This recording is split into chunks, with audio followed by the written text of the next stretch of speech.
Let's have a closer look at those stories, starting with the Telegraph, Paul. What have they got in the cover?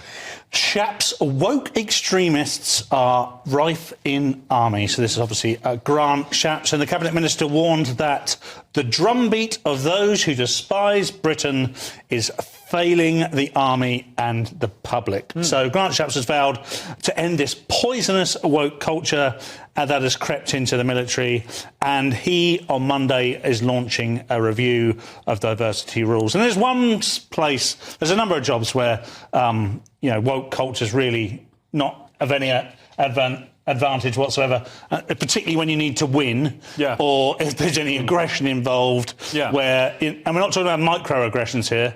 We're talking about massive aggressions involving weapons and machine guns and things like that, where just the sight of someone could mean they should instantly be killed. It probably isn't the best place to wear the trans flag.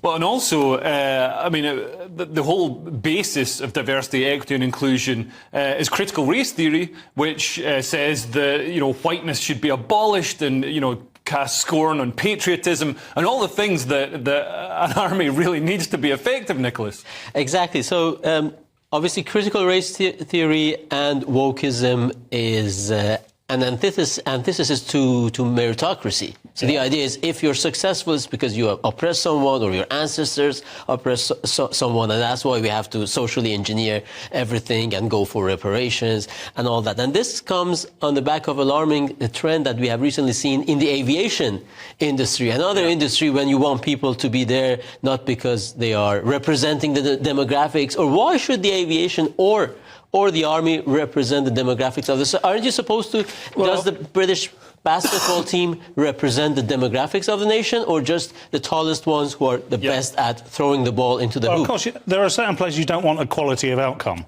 In fact, you don't care for equality of outcome. You want the outcome you want. Is the very best people. Not to be annihilated. Forced inclusion, forced diversity in adverts, for example. I mean, I don't really mind that the only place you see white guys in adverts is when it's an advert for, something terrible like domestic abuse or gambling or, alcoholism or something like that. It's like, fine, fair enough. But when it comes to the army, when it comes to airlines, I don't want planes falling out of the sky because somebody got the job because they had to tick some box for representation. Exactly, because you want to win the wars, because if you lose, there might be no society and no demographics at all. Actually, that sounds pretty good. We could remake Britain.